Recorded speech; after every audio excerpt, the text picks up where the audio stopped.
mob war has left at a minimum 5 people dead since mid-November. Crooked deals in the dark, shadows where we parade. American dreams, but the cost gets paid. Cigar smoke spiral, schemes well laid. Every move calculated, this is how we stayed. American made, leather shoes, sharp blade. Dice rolling, streets colder than a freezer shade. Kings of the alleys, in loyalty we trade.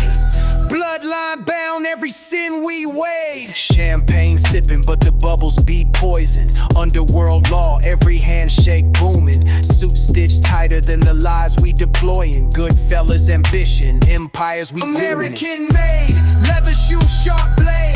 Dice rolling, streets colder than a freezer shade. Kings of the alleys, in loyalty we trade. Bloodline bound, every sin we weighed. Hey, what's up, guys? Thanks for checking out American Made. You know, I've spoke to several men that were involved in the deadly world of the Mafia, and in most cases, those men were recruited by another man that was already involved. My guest today has a very unique story, in that he was brought into the life by another man as well as a woman.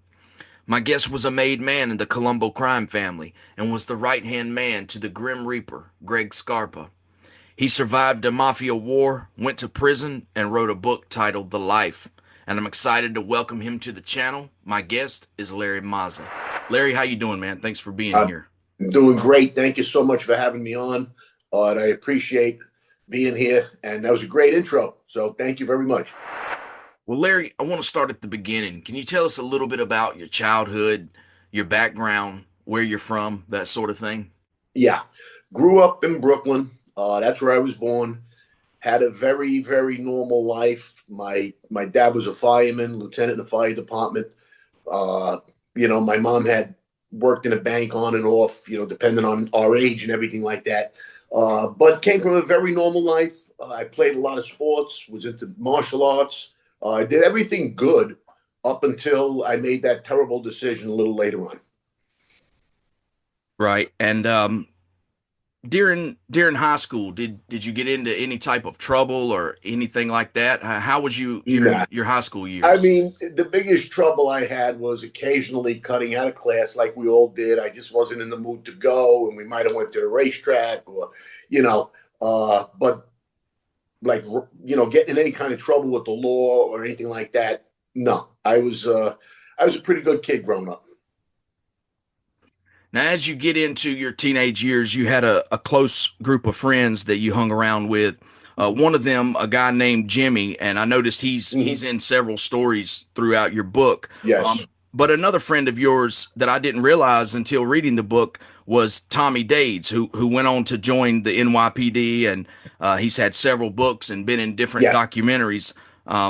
That's crazy how y'all were really close friends, and then he goes in one direction and you go in the other.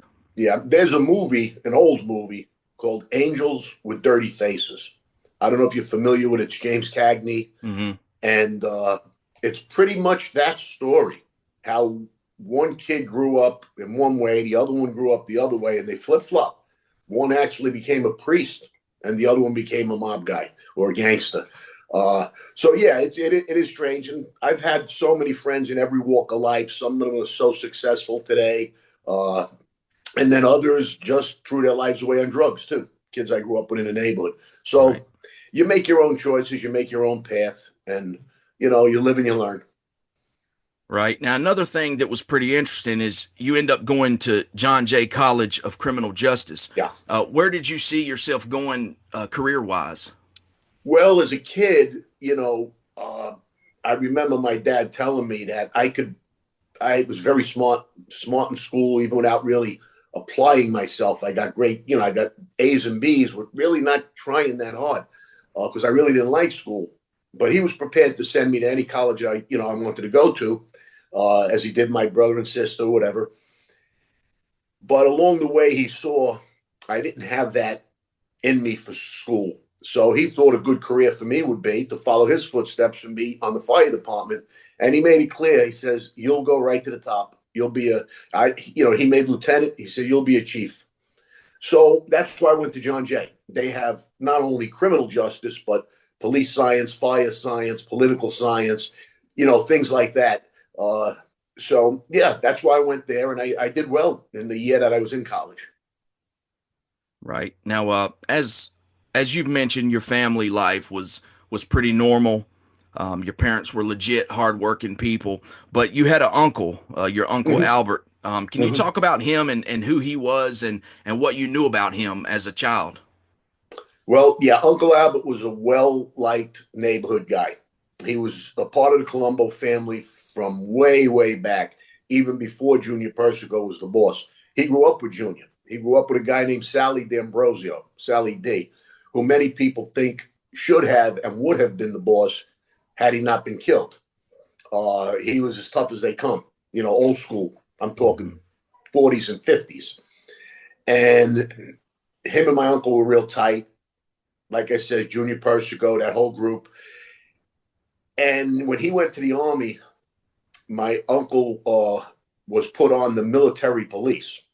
I don't know that it's his choice or what. I'm not familiar with the army. But when he came home and he had a little bit of an issue with the family because of that, they made it like he chose to be a cop or whatever. Yeah. And because of that, he was never able to get straightened out officially. He was respected like any other wise guy, but he never officially got a button because the guy above him, a man named Nicky Grancio, Nicky Black, who we'll talk about later on, Right. he was a teamster and made a big amount of money, big money. So his captain at the time proposed him to be straightened out. Now, this guy took the test to be a motorcycle cop when he was younger. So that right there, you can't be a good fella. Hmm. Okay. Yet the money that he was making, they pushed that rule aside and they made him a good fella. They straightened him out. But Junior Persico made it clear he will never rise above soldier. Okay.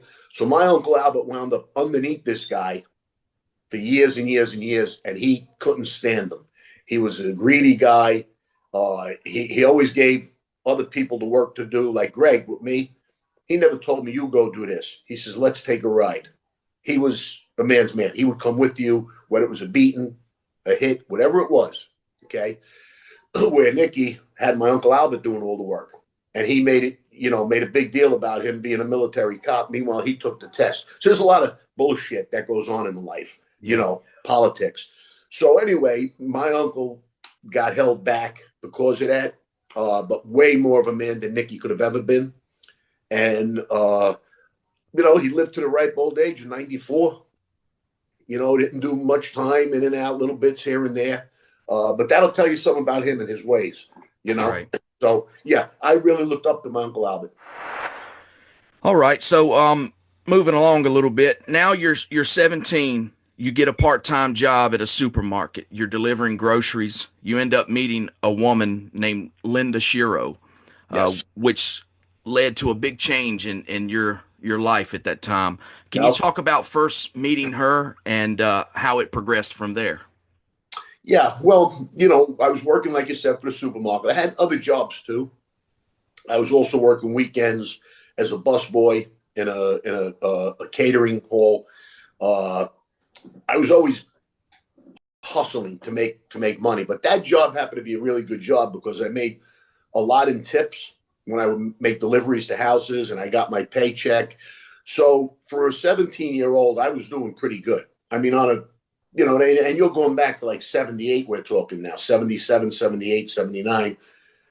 I was making in tips from Thursday to Saturday, and Jimmy was my partner. We were each making the same thing. So we were probably making about probably 500 each just in tips alone, plus our pay. So we were making like 800 a week, just working in a supermarket, somewhat part-time. And one of my jobs was, like I said, to deliver groceries, big orders to the houses. And that was very, very busy on Thursday, Friday, and Saturday. So long story short, I started delivering to this one lady, Linda. And the funny thing is, I had a few flings on the route. It was funny because, there's some housewives, they're lonely or whatever. And there was things that would happen, but this one was like incredible because, uh, you know, she really came on to me, and you know, and I was turned on by her. She was a good-looking lady, girl, whatever at the time. She was about 31, and I was 17. So as I kept delivering to her house, she got more and more friendly, even offering me drinks. And I said, I can't, I'm at work, you know. But she got very close and open, and eventually asked me. She just asked me outright, do you fool around? And I remember at that age, I said, of course I do. I thought it was like a silly question. You know, I made a comment like, what do you think, I'm gay? I mean, just this, you know, as a kid. Yeah. So we got closer and closer. And then eventually, you know, I told her I was 18, because if I was under 18, it would have been bad, you know. So I lied to her. So she didn't do anything wrong as far as that. And she told me she was 29 when she was over 30, like 31 or 32. And I guess 29 sounded better. And we wound up getting very close, having an affair. And the affair lasted almost 10 years. So it was a serious relationship. And at first, I didn't know she was married. I assumed she was. Then I heard about the kids. So then I really knew that she had to be married, but never, the husband was never around. I thought he might have been a salesman or traveling something. But, you know, we had our moment, plenty of time together. And eventually it got so tight and so close that she felt she wanted me to meet him. Right. Now, you mentioned she eventually, about 6 months into the relationship, convinces you to meet her husband. That probably would have ran most kids at that age. It probably would have ran them off. But what was going through your head when she brings that up? You know, most kids wouldn't be in that predicament or that situation. You know, it's rare that a married woman would seduce. It doesn't happen all the time. You know, it's not like we were the same age in high school. So, you know, I don't think it, and now I have feelings for her. So when she told me this, and she's telling me, she's very convincing, telling me it'll help me. He's a very prominent man. He's got a lot of influence. He can help you in business. So as a kid, I'm eating this all up, and I still don't think I should meet him. But like I said, she's convincing, and then, you know, laid out a game plan, you know, where they had a company they were opening up, and she was part of the board. And they needed a sales manager for the East Coast region. So all of this coming together, you know, made it where I says, okay, I'll meet him. You know, crazy, you're right. Most guys would have ran. And if I knew exactly who he was, and when and the night I saw him, I knew. Then I knew he was not I knew exactly what he was, just the way he carried himself. Right.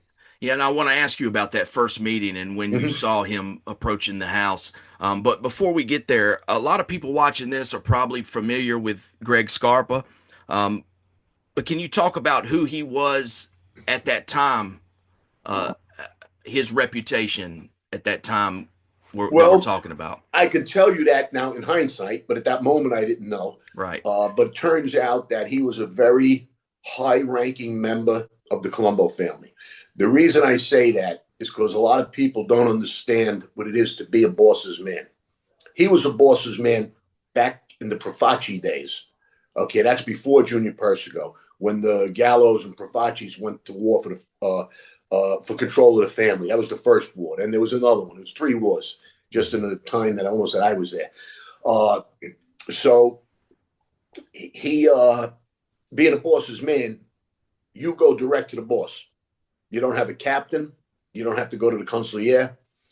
And in some ways, that puts you above the captains because you're going straight to the boss. So he never had a title of captain. And later on, we found out probably why. But he was definitely a feared.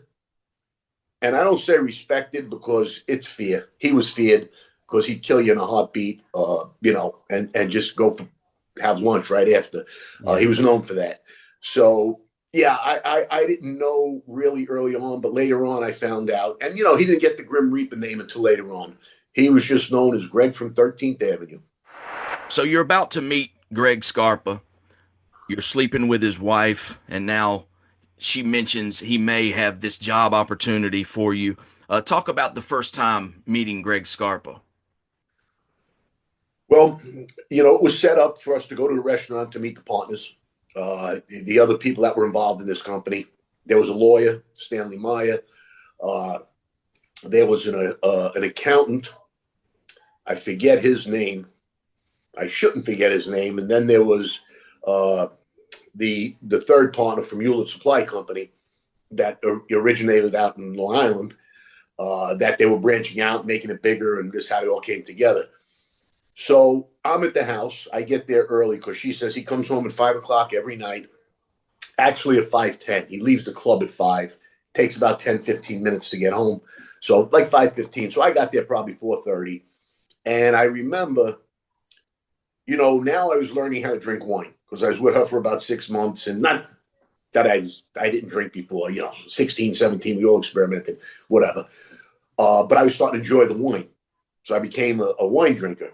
But that night, knowing I was going to meet him, I remember telling her I'd like to have a vodka tonight. So she made me a little vodka, and I'm drinking it. And I'm looking out the window, actually waiting for the car to pull up. I don't even know what he drives. So I see cars going by, and it's not him, not him, not him. Eventually, a big black Fleetwood Brown from like 78, brand new, tinted windows, spoke wheels. I mean, this car said Gangster. Right. He pulled into the driveway, and when he got out, very, very, what's the word? Almost robotic, the way he was, the way he got out of the car, the way he closed the car. I remember everything about him. And I always said he swaggered. He didn't walk. He had a swagger to him as he walked to the house. Dark sunglasses on, although it was getting dark at night. The sun was coming down. It was wintertime. And he had a sport jacket on, dressed like you would see in the old days, gangsters dressing. And just as he walked to the door, I knew this wasn't what I thought. He was no doctor, whatever. This is a man's man. And I remember he came up to the door. I reached my hand out. I opened the door because I was already in the house. And I stuck my hand out and I said, "I'm Larry." And he puts his hand out and he says, "I'm Greg."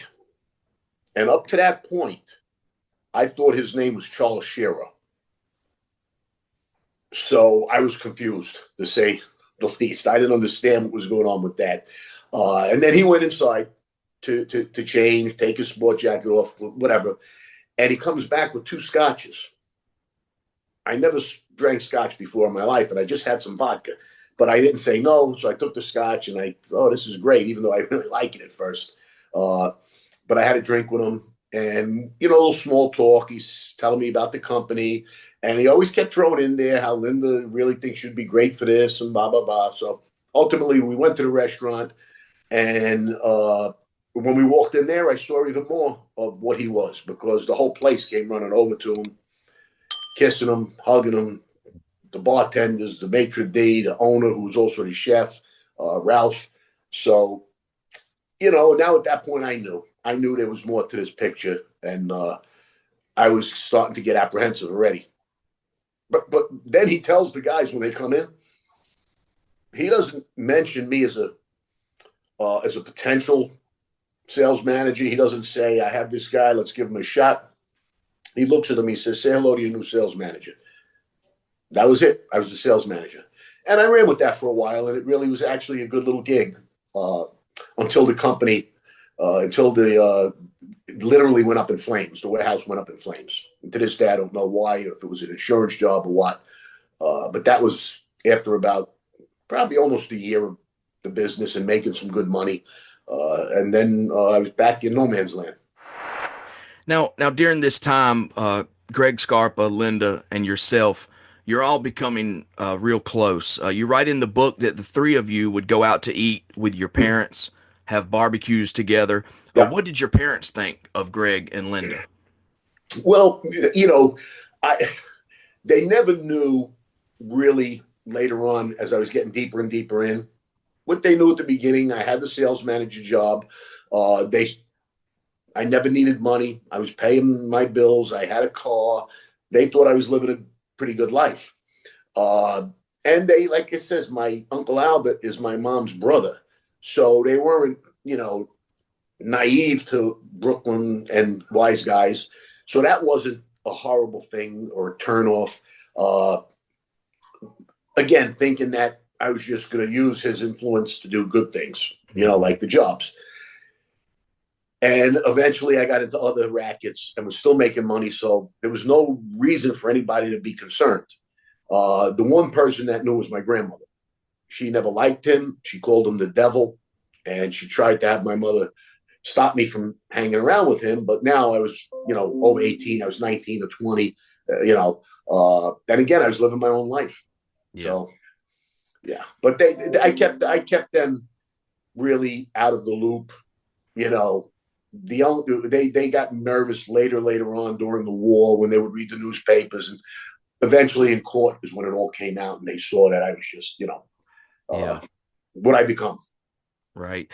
Now, almost right off the bat, Greg is very accepting of you with these job opportunities, and he even calls you his nephew. Yep. Why do you think that was, that he was so accepting of you?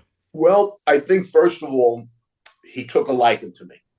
I don't have many enemies. Most people, I get along with a lot of people. I'm honest and I'm upfront, and they know what they're going to get with me. I never, later on, I didn't push my weight around. I just was always someone that people gravitated to. And I think he genuinely took affection to me as a dear friend or as a nephew. Also, I think he liked the fact that I made his life easier. And he always said he wanted Linda to be happy. And how happy could she be if he's away, 4 nights a week and she's got the kids?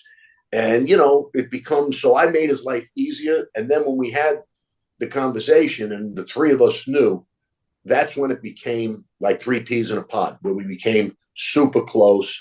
And I just, and I do believe he cared for me. But, I said in the book, I learned that he really didn't care I don't think he truly loved anybody.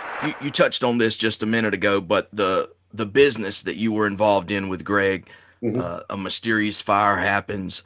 Now Greg starts to really bring you into his world on the streets. You mentioned in the book that it was a step-by-step process. Yeah. Can you talk about how he sort of brings you in?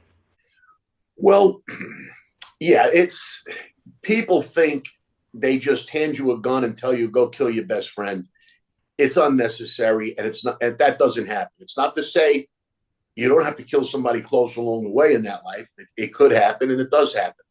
But as they're grooming you, they bring you in on things that make sense, for lack of a better term. If somebody in the neighborhood was abusing kids by the school, we're going to go teach them a lesson. We go give them a beating. We feel we did a good thing. So early on, you're on things like that. Or if they're personal, if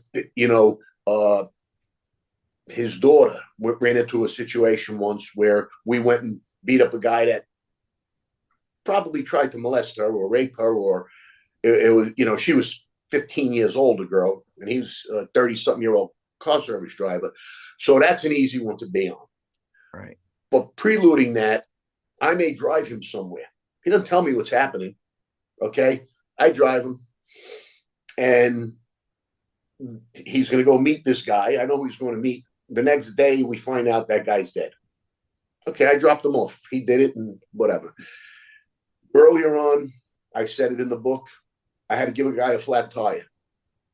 I gave the guy a flat. I don't think anything of it. The next day I read, man killed fixing flat in front of his house. So that's a test. If I would have came into the club and maybe been panicky or asked questions, that would be a bad sign. I ignored it. I made like it wasn't even the newspapers. I didn't even look at them. They were on the bar. I think they were there. Like I said, I think it was a test. The next time he may tell you, go buy a shovel for us.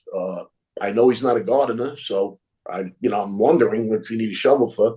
The next time he tells me, go with my son Gregory, buy a shovel, go dig a hole. We go dig the hole. Ultimately, it's just one step at a time.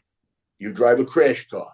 Then you sit with him when he shoots somebody. Then he sits there and has you shoot somebody. It's a slow process. Took many years. Well, not that many, because again, I got there at 18-ish, and by the time I was 23, I was probably around a dozen murders in some way, shape, or form. And then after that, when the trouble started, the war, then I became a major trigger man. So it's just, it's a grooming process and an education, and it is missing from the life now, from what I see in here.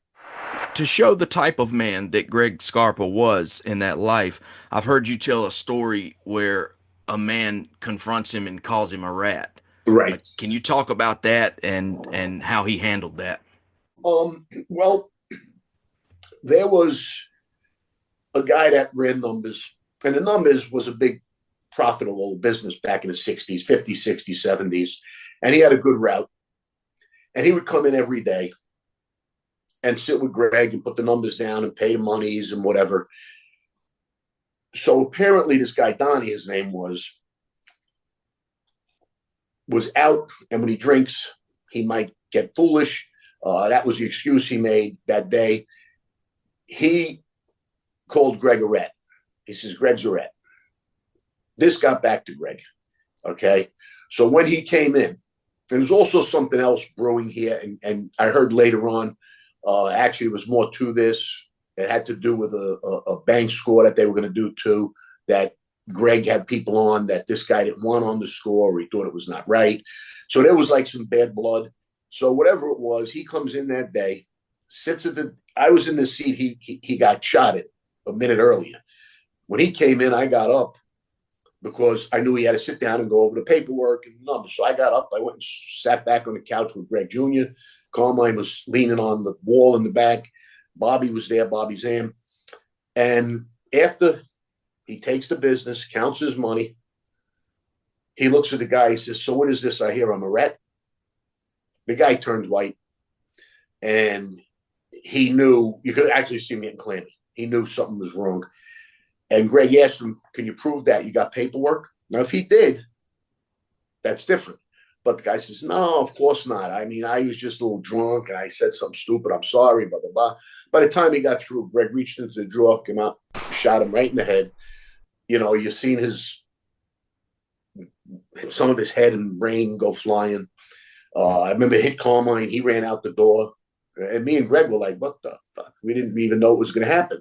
Right. And the funniest part is, after it's done, just like the movies, he gets rolled up in that rug, carried out the front door in broad daylight, thrown in the trunk. We should have all known something was wrong at that point. I mean, this guy had just, that's beyond balls. And then I had to go with Bobby to buy a new rug. And Bobby was colorblind, unbeknownst to all of us. So he bought a rug that didn't really match. And for the next 5 or 6 years, we had an orange rug in the office. He thought it was brown. But yeah, that was, it could happen that quick. And that's like one of the first ones I actually saw really firsthand like that. Again, I heard bullets. I was in a crash car preceding that. I was a backup shooter on some in case something went wrong. But that was one where I just saw the guy lose his life right there. Right. Now, that being said, you find yourself at that same desk having a conversation with Greg about the ongoing affair you're having with his wife. Right. How were you feeling during that, and how did that play out? That's when, like I said, there was a point where I was very paranoid because I knew his capabilities, and I always thought if he found out, he's got to kill me. It's there's no ifs, ands, or buts about it. So yeah, and those things changed my personality, and I was a little, like I said, reluctant to go. I actually missed a very important meeting because I thought he was going to kill me.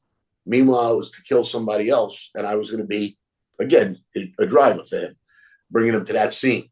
So one day, as usual, I was at the house. He came back, and a lot of times I was there. He picked me up, and we drive to the club together. We went every day together, So he came back home. I was sitting at the table having a coffee. Then Linda went upstairs to get dressed, and we took off. As we get into the car, he starts talking to me basically about what I said, how you don't look like the same guy. There's something wrong. I want you to talk to me. What's bothering you? Linda even knows there's something wrong. So I know in my heart where he's going, but I'm trying to just ignore it and downplay it. So as we get closer and closer to the club, he's getting more and more to the point. Ultimately, we get in, we walk into the club, we go to the back, just the two of us, because like I said, we're always the first two there, and the other guys will come within the next half hour or so. We got there 12:30. Most of them were expected to be there by 1. Bobby would come maybe a little earlier because he had to walk just from around the block. So as we get in the back, he continues on with this, and I feel my heart come, pounding away. And eventually he says that he's going to have this conversation with me, and he feels that I'm mature enough to handle it. And he wants me to believe him 100%, that he's being totally, totally open with me. And he tells me, he says, I know about you and Linda. So, I always thought I would just deny it. But it was sort of my moment of truth. I didn't like the way I was living, and I didn't want to be without her either. So my comment to him was, Greg, I have a lot of respect for you. You're far from an idiot, but only an idiot wouldn't see what was going on. And he thought that was funny. He laughed, got up, walked me out. And as we walked outside, we leaned on the meter, the parking meter. And he told me, he said he's okay with it. He says he can see how it happened and all of it. He's fine. He says, but if anybody outside the three of us finds out, he says, you and I will be killed. Now I'm, 18 and a half, 19, and I'm hearing about that. But that's a rule. And it's the first time I heard it, I guess officially. Now, at this point, had you became close with Greg's son, Greg Jr.? Yes. Yeah. I got close with the whole crew. Like I said, I got along with everybody. Bobby, Joe Brewster, the Sapp brothers, Greg Jr., his whole crew. I was going to be put with him because of the age, but Linda won't hear it. She said, no, he stays direct with you. So I was always direct with him. Gregory's crew, Kevin, Jerry Boy, Billy. I got close with all of them. We would go out drinking. We go out to nightclubs. We do business together. We did work together, whether it was beatings, murders over the years, So, no, I got along well with everybody. To this day, I still talk to Gregory. We see each other once in a while. He's on the other coast. But, he's got to be very careful with his probation. But he's doing good. Yeah. He's got a job. He's keeping himself clean, staying out of trouble. So he'll be all right. Greg Jr., he gets shot. And there's a hit on the guy that shot him that you participated in. Mm-hmm. Can you talk about that and kind of how that went down? Yeah, well, the guy was a limo driver, and his name was Longobardi was his last name. I forget his first name. Al Longobardi. Alfred Longobardi. And he was a tough kid. He was no slouch, and that's how this happened. He was in Gregory's nightclub. They had a beef. They were taking it outside. But, I said it in my book, and, same went for me. We usually had the numbers in our favor.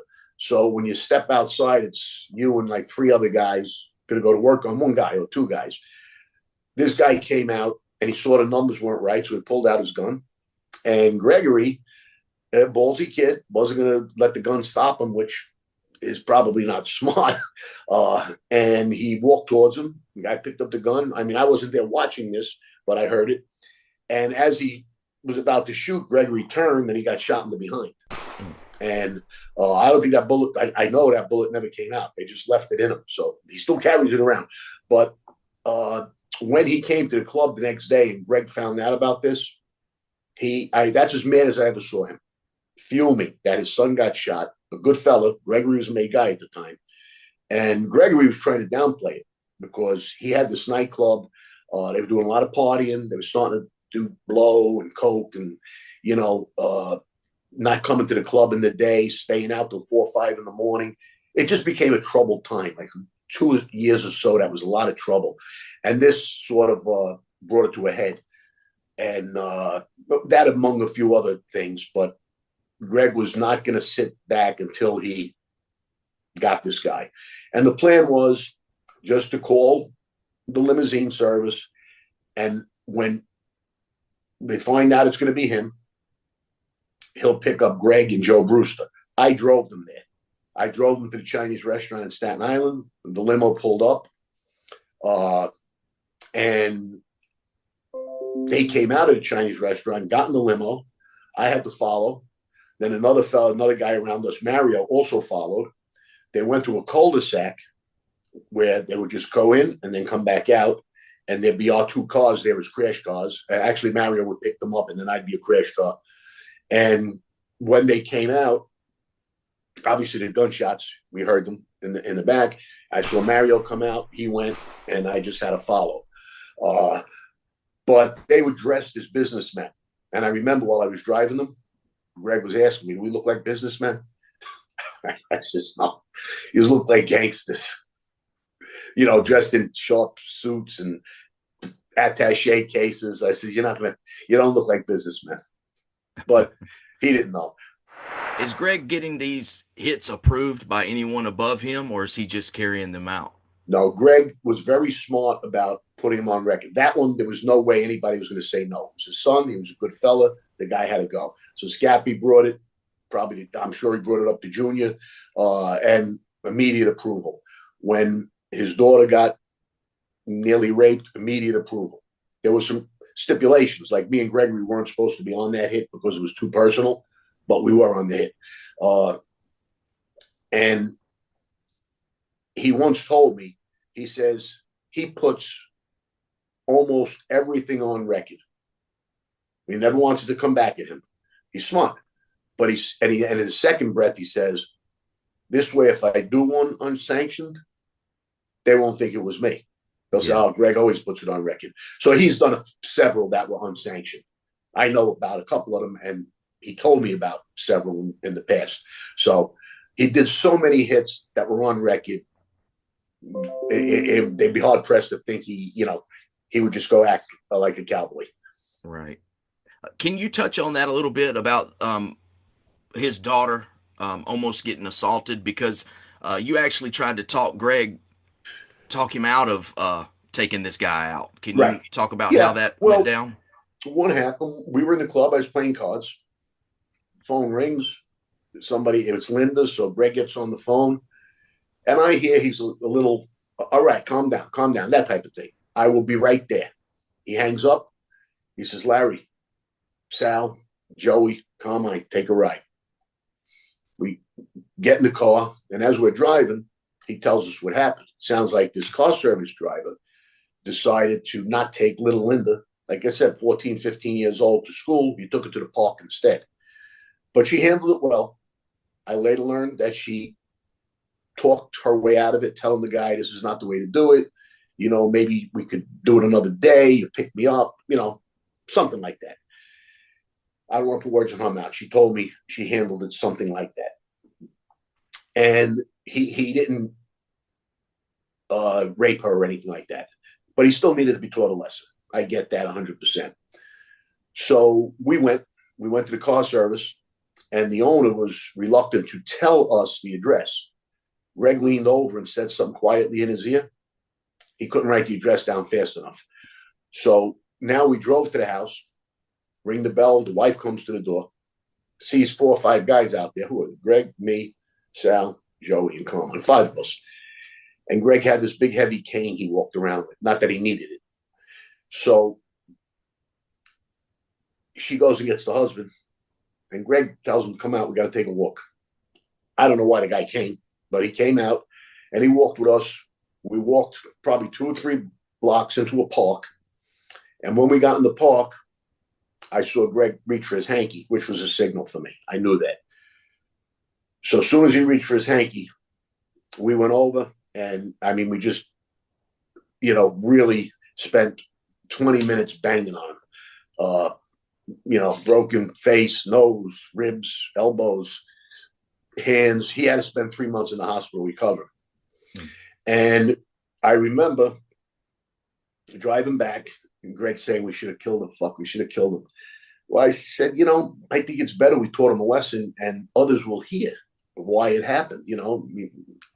If he had raped her, I'd say, okay, I got no say in this. But if you want my opinion, and he respected me, my opinion, I mean, you know what I'm saying? And he was sort of okay with it. But I think when he got home and he talked it over with Linda, and Linda was unhappy, big Linda, I think she pushed him back into thinking he had to kill him. And eventually, it was a similar scenario. We just kept calling the car service. After the 3 months, we heard he was back to work. We called car service constantly, had it set up. Eventually, it was him in the car. And the ones that knew him was me and Carmine. That's why we were right on the scene to make sure it was the right guy. And then Gregory, Junior was involved in that one too. I don't want to get into any details, only for his sake. I don't know what, what they all know about that, Right. But Joe Brewster was there, myself, Carmine. I mean, they all know that, but I the details I don't need to. Gotcha. Now, you weren't involved in this one, but Greg carried out a hit on a woman. Can you talk about that? What led up to that, and what was your feeling about that? Well, Junior Persico's brother, Allie, Big Allie, was a well-respected, well-liked man in this life, okay? And he could have been the boss, had positions, top 3 positions for many, many years. And it's Junior's brother, Junior's older brother. So he's on the lam, and he has his girlfriend on the lam with him. Eventually, she doesn't want to stay on the lam anymore. She's getting tired of it. So she comes back home. And somehow or another, they got the inkling that she was talking to the feds. I learned later they did visit her, and she didn't say anything about where he was. But there was a little bit more jealousy because apparently this FBI agent was a decent-looking guy and was very kind to her and maybe even wanted to start dating her. And I think that's more of the reason they wanted her killed. But at the time, it was because they said she gave him up. She ratted on him. And I remember, I knew it was happening. I knew that, but he didn't invite me in on this one. And later on, he had told me, he made a comment. He says, I know who has the stomach for this one and who doesn't. So he was right. I mean, that was, it's something I would have never really wanted to be part of. But if I was ordered to, just like anybody else, at that point, I wouldn't have had a choice. Right. Because if you don't, the second bullet could hit you, because you're showing weakness. But he didn't put me in that position, and I'm happy he didn't. So the people that were involved there were some seasoned guys that were around him a long time. And, that's one that the next day, Scarpa, our captain, when he came into the club, he says, we're all going to hell for this one, gentlemen. He called us gentlemen. It was always gentlemen. We're all going to hell for this one. So. Now, the boss of the Colombo family, Carmine Persico, he was caught up in the commission case and sentenced to life in prison. Persico makes Vic Arena acting boss, which eventually split the family into 2 factions. You were there right in the mix of all this. Can you talk about how, what led up to the Colombo War during that period, the Third Colombo War? Well, you laid it out properly. Carmine Jr. named Vic Arena acting boss, which means he has to answer to one person in the whole wide world, and that's Junior Persico. Okay, Junior didn't want to give it up. And the rules say a boss is a boss until he dies, steps down, or gets voted out unanimously by every single captain, which is impossible.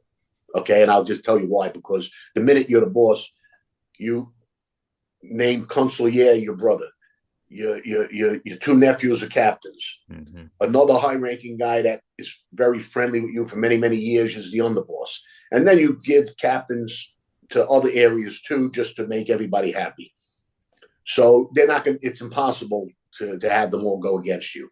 So Junior didn't want to give it up, but he wanted Vic to be his partner. That means if 5 million comes in this year, you get 2.5, I get 2.5. Run the family. What happened was, I remember Greg telling me he wasn't really boss material. He says Vic can be swayed.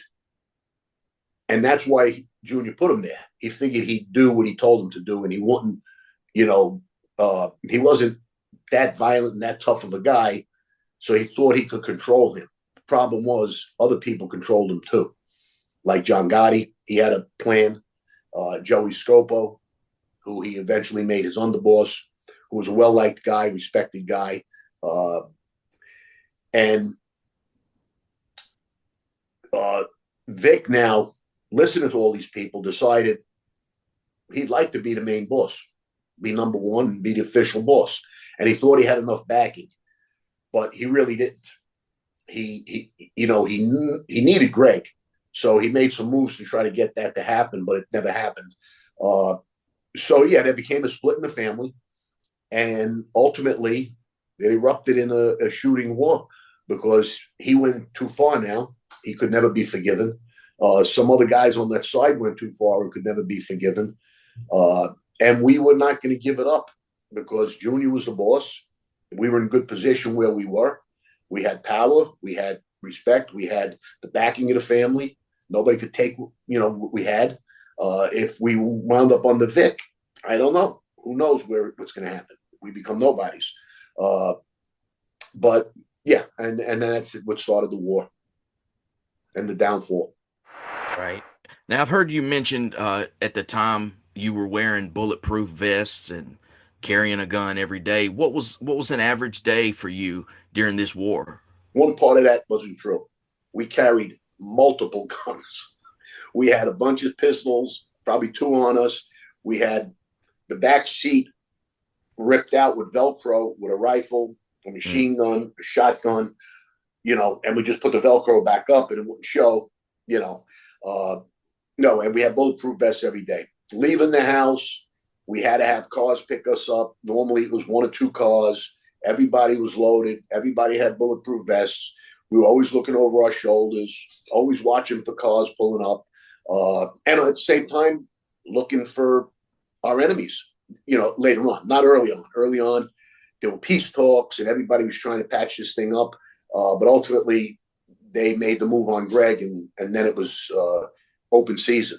That's exact words we used. You mentioned there's peace talks and that sort of thing. You had a meeting, Greg, you, some other guys had a meeting with Wild Bill Catullo.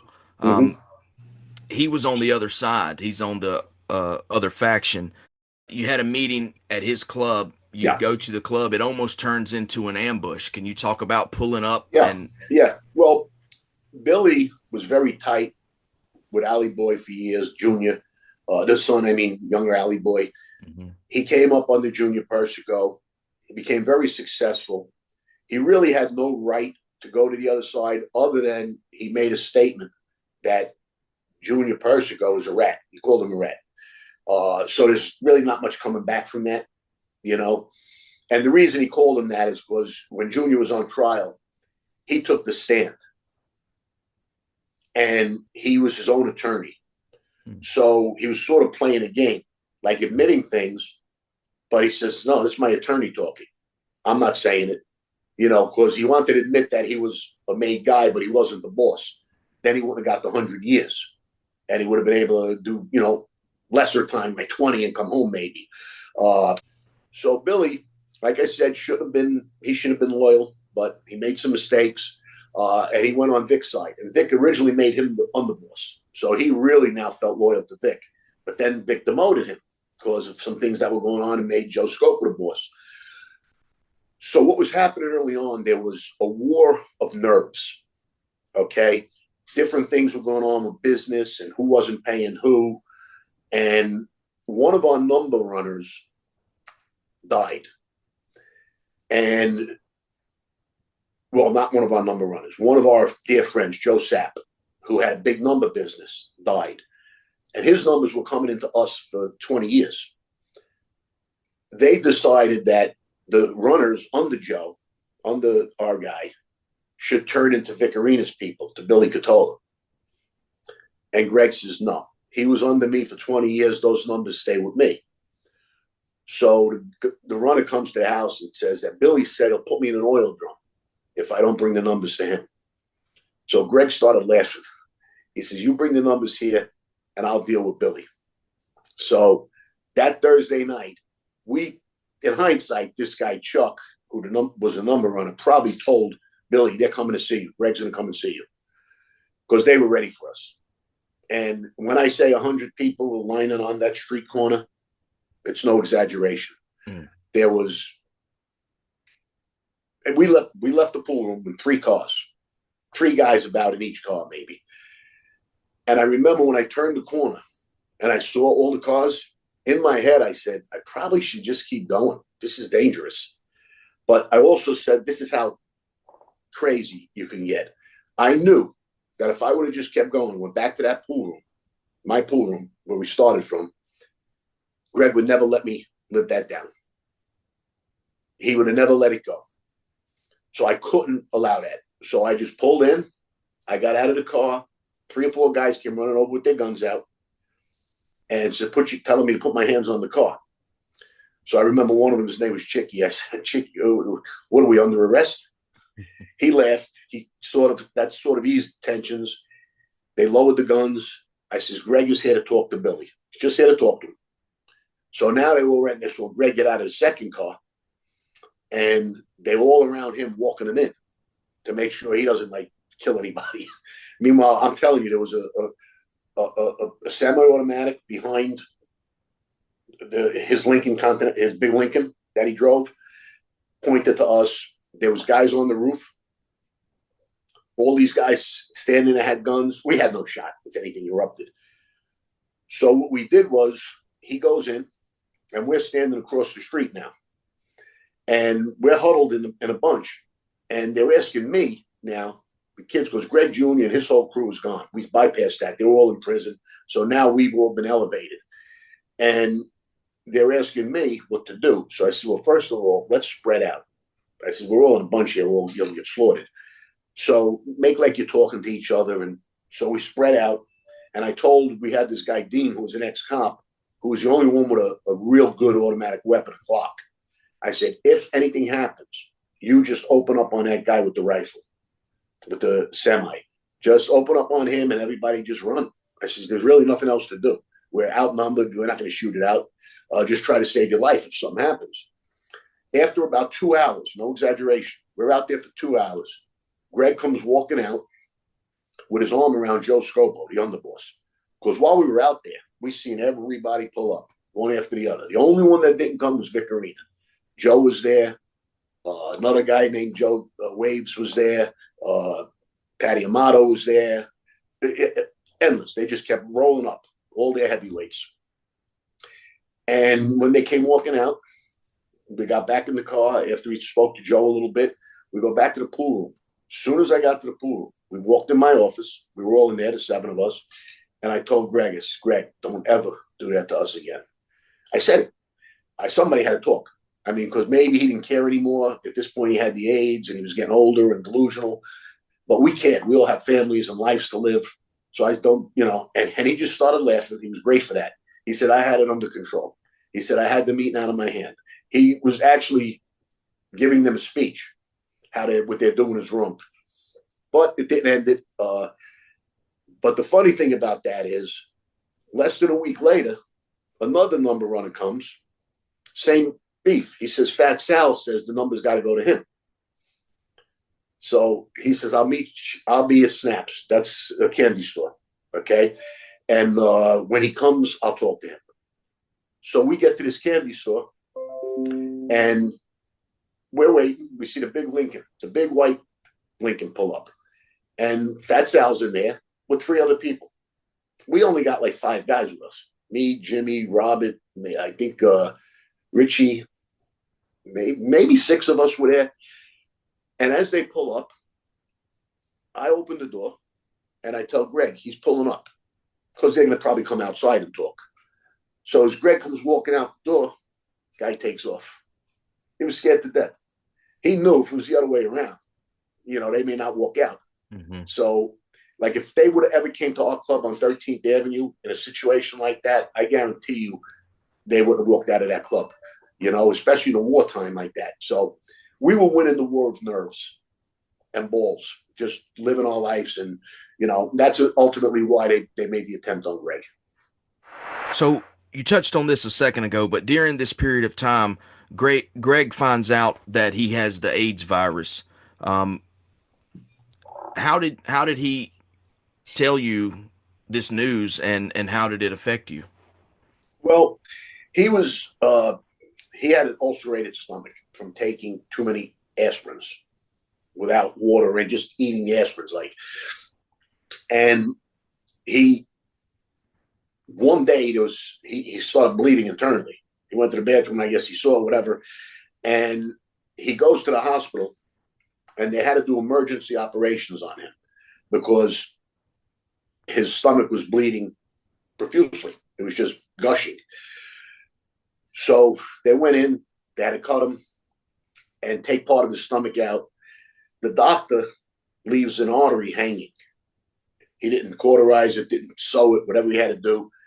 So now that leads to several more operations just to keep taking more of his stomach. And, 2 or 3 times the priest was called. We thought he was going to die. And one of those times they needed blood. And he insisted that the blood come from one of his men, because back in that time, they thought it was a gay disease only, although that was mainly in the community. But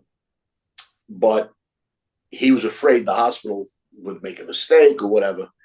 So 30 people went to give blood. There was one match, and it was one of his men, Paulie, had the same blood type. But Paulie was a big weightlifter, and he shared needles. We found out that's how he got it. And he had the AIDS virus in him, and his blood was the one that matched. So you want to talk about divine intervention? That's very big, 30 to 1 odds. And that one matched, and he got the AIDS, and it was, his life was over as a downhill from there, although he had enough money to use a lot of experimental drugs and prolong the agony. And that's what he did. He lived 5, 6 years, maybe more. Maybe, 86, probably 8 years. But that's how he got it. And how did it affect you when you find it out? When he told me, I broke down. And he said, "You were the only one that cried. None of my kids even cried." Because I knew what it meant. I said, the guy's going to be on. And in a selfish way, I remember telling him, how am I going to get through this life without you? Now I was like in the middle of a war. Mm-hmm. I'm not a nobody anymore. And, I always had him as my mentor. And I remember saying, "You'll be fine. You'll be okay." And the whole thing was to hold the fort until Greg Jr. came home, because he had a 20-year hit, which meant 12 years. So he was already, 4 years in. We just had to hold the fort. And that's, when he started pressing Carmine to get me straightened out, because somebody had to be there until Gregory comes home. Right. Now, you mentioned there was an attempted hit on Greg. What led up to that, and what happened there?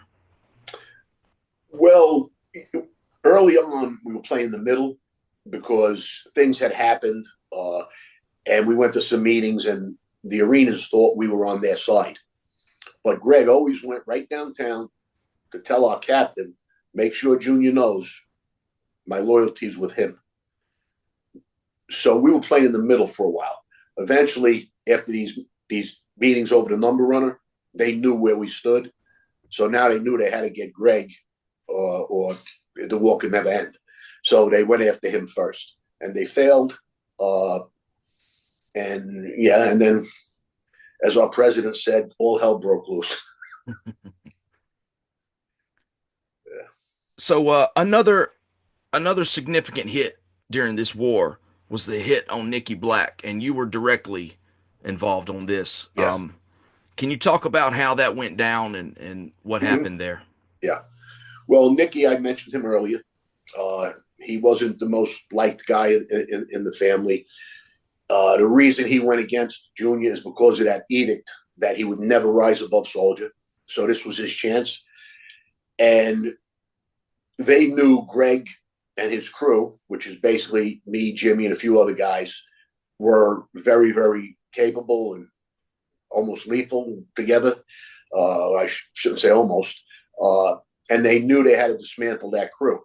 So he sent a message through my Uncle Albert, and somebody else in the club heard it and told Carmine Sessa that if your nephew Butchie, that's what they knew me as growing up as a kid, doesn't come to our side, I'm going to kill him.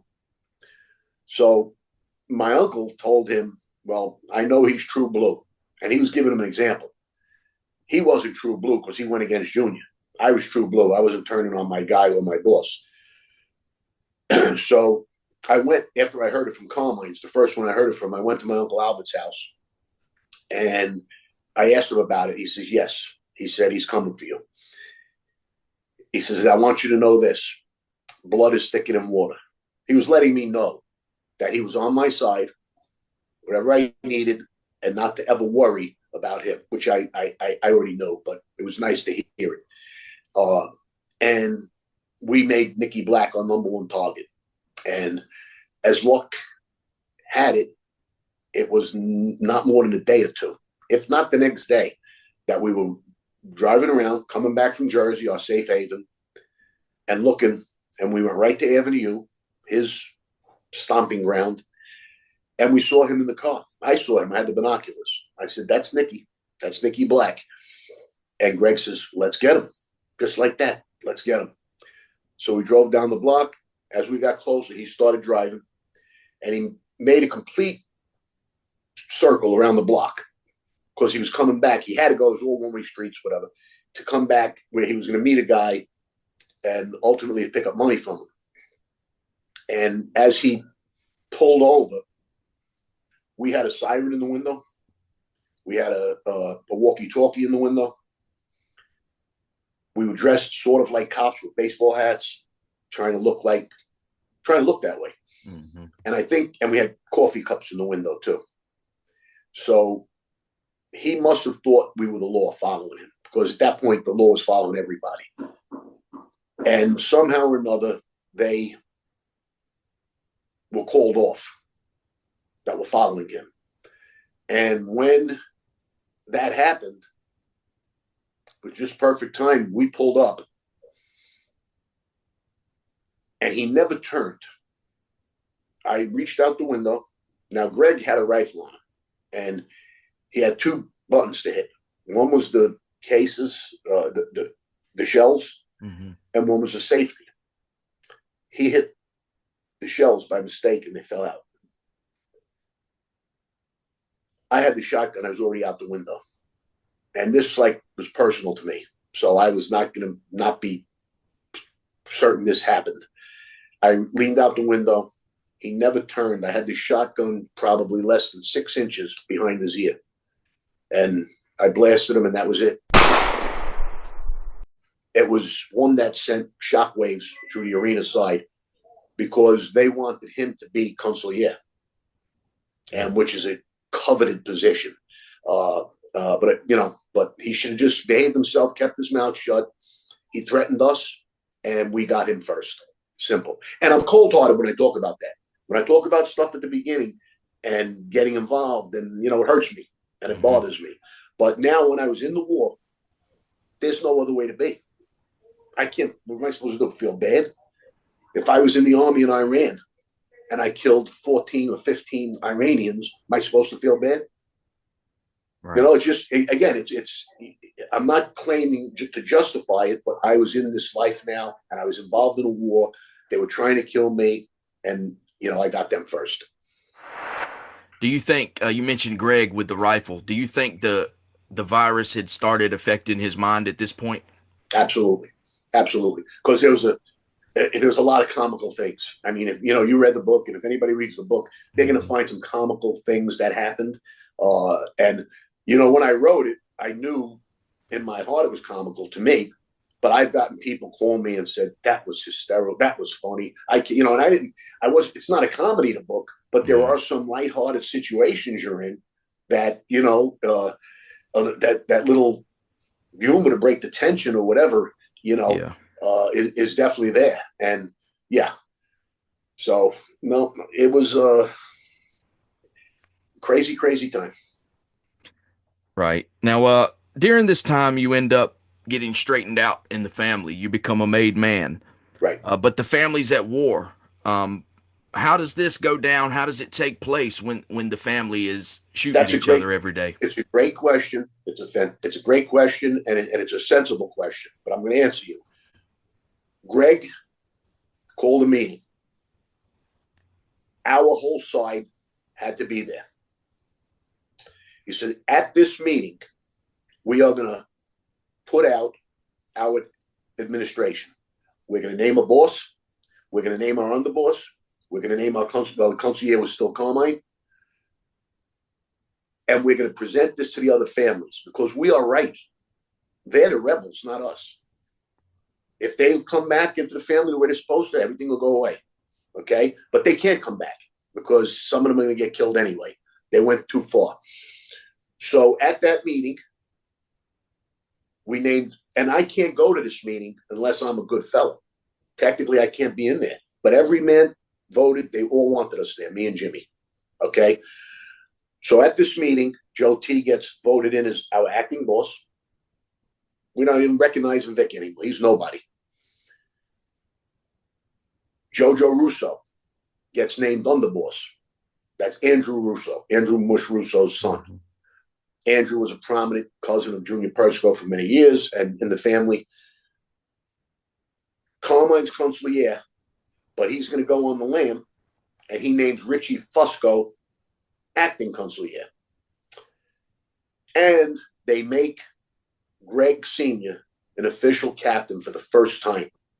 Okay? So people are wondering how I got straightened out, but how did they make Greg? Nobody questions that. He became a captain for the first time at that table, at that meeting. Right after that meeting, we went downstairs. There was a restaurant. It was closed, but it's off the lobby, so it's open. You could just walk in. It's like coming from a big lobby in a hotel into the restaurant. And they knew we were going to take the back table. We took the back table, and there I was officially sworn in. I was told the rules. We couldn't do the blood thing because of the AIDS, so we couldn't prick our finger. But there was a gun, there was a knife. The normal saint wasn't a saint because we didn't go there really ready for this, but people seem to think it's like, what's the word? It's not like the commandments or the when you go and you get baptized or you go where it's an official ceremony, it's a group of men coming together to equalize. That's what it is. There were guys that got straightened out on the telephone. There's guys that got straightened out in prison, in jail. I have a hard time respecting that. But if you tell me, and you introduce him as a friend, that's the way it is. But that's what happened to the life, It wasn't that, there's no magic wand. Nobody went like this to me and sprinkled things on me and made me a different person. I was now officially told the rules, officially told what's expected of me. I was asked if I would leave my mother on her deathbed, and I had to say yes. But you know what? We all said yes. So we're equally low. We're all equals. For us to all say that same thing, think about that. Who would leave their mother on their deathbed? Right. And I remember Greg telling me on the way home, he looked at me and winked. He says, I wouldn't leave my mother on her deathbed. But you say it. You bring yourself to their level. Right. And then Jimmy went through the same thing. He, was told what was expected of him. And later on, when I had to go see Richie Fusco, who's the consigliere, he sent for me at a meeting, and he started grooming me for the next step. He says, from now on, nobody on 13th Avenue comes direct to me. They have to come through you. He says, you realize what I'm saying? I thought I did. And I said, yes. I says, but what about Jimmy? He says, Jimmy could come too. So only him and I could go direct to the administration level. So they had plans to bring us up even higher. So people, and then don't forget, now I only had maybe, this was in January, February. In that summer, we were all on the lam hiding out. So I had 3 months. I met several people in the life I was introduced to, that know that I was made. I was introduced to George DeChico. I was introduced to Frankie Fapiano, Anthony Spiro. Everybody in our family knew. But, I didn't have a run. I didn't have years and years and years. It was within a year, less than that, 6 months, we were all arrested. And then the funny part is, while I'm in there, I'm trying to downplay my role. And you know what they told me? They know the next day. We knew the next day after you were straightened out. And I found out why. Because Greg tells them. Whenever somebody in the New York gets straightened out, Greg tells them.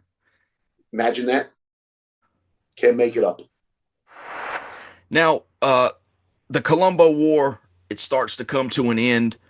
A lot of people are dead. A lot of people are arrested, you included. And the underboss of the family cooperates.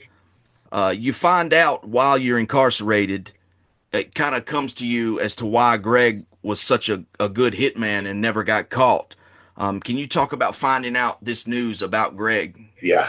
Well, I'll take a step back before that.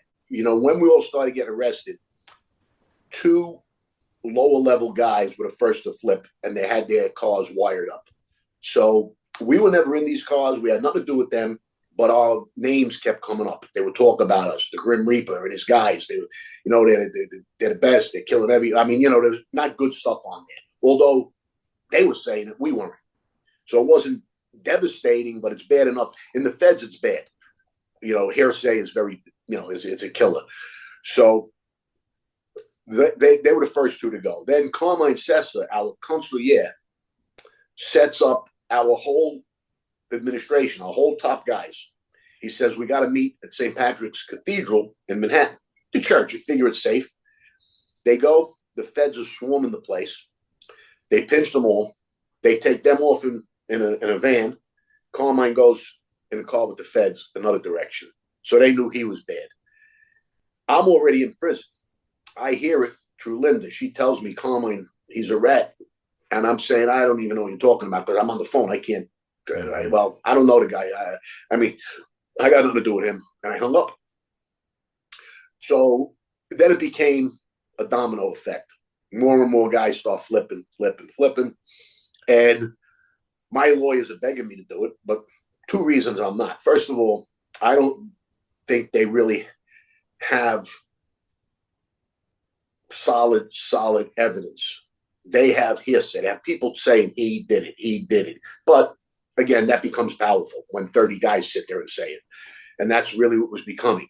But still, I could not even entertain the thought of working for them while Greg was alive. Okay? Because he would stop at nothing to stop me from hurting him, his family, his money flow. There's nothing he wouldn't do, and there's nobody he wouldn't kill, including my family. So there's no way I could even think about that. Once he went in front of the judge and admitted what he was, after I were hearing other people mention it and almost coming to blows with them, once he went to that judge, okay, I go back to the floor. Now I hear from Alley Boy, the guy we were fighting for. That's Junior Persico's son. He was probably embarrassed by this news coming out that the #1 hitman is a rat all these years. He tells me him and his father knew about Greg for 20 years. Now, I go to sleep that night, and I'm saying to myself, they knew. Did Scappy know? Who else knew? Okay? I'm going to be the last man standing here. They were all going to be, every flipping. Then that day, I read paperwork because I was working on the case with Alley Boy. And there's paperwork that he obviously forgot that the closing summation blames Greg and his guys for the whole war. Now, a jury, they can find peace in convicting us 3 and maybe letting a few other guys go that really he was in jail, he wasn't there. You know, these other guys really weren't shooters, but they were all part of the conspiracy and the orders and everything. But by him blaming me, blaming Greg and his guys, the jury's going to know who those guys are. Mm-hmm. I just made that call. I called my lawyer. I said, I got to see you. And like I said, one of them wanted me to cooperate from day one. I just stopped talking to him. The other one would not represent me if I did that. He came and he said, you have absolutely no reason to fight this anymore. None. He says he went through the list. Greg, which was the worst. Carmine, Fat Sal, Johnny. The list on and on and on. There's like 25 guys. Mm-hmm. And he says, but with Greg, that's got to be the straw that breaks the camel's back. I said, what are you going to stand up for? What are you going to do? Life for what? And really, when he went to them, they says, well, we don't need him because we have Carmine and we have Greg. And we don't. What is he going to do? We know more about him than he does. I forgot stuff. They reminded me. Yeah. You know, but I had information on the corrupt agent that was in bed with Greg. And that was my saving grace. They needed to hear everything I knew about that. And to me, that was almost not a bad thing to do because he's worse than us. Right. He's hiding behind a badge, making all this money, ordering hits, background on bank scores. So that saved me. Right. And there's so much more that we need to get into, and we'll do that in a part 2 video. Before we wrap up, can you tell people, we mentioned your book back at the beginning. Can you tell people a little bit about your book and where they can get a copy? I love to. Yeah, it's by design. I didn't go to a big book company because, well, they didn't offer enough money. They didn't offer anything. And I said, I'll do it myself if that's all you're going to do. And it's online at www.larrymazza-thelife.com. Every book I send out comes with a signature and a little something. I'll thank you for supporting me, buying the book. And, you know, when I met De Niro, which we could talk about all that stuff too in part 2. Right. He said that was a very good idea, not giving the rights to the big book company, because down the road, if you want to do a movie and stuff like that, it's one hurdle you don't have to worry about. Mm-hmm. You own the rights. You know, you didn't sell the rights to your story. And I've surpassed whatever they offered me. It was nothing. It's embarrassing. They offer you 10, 15,000. I said, no, thanks.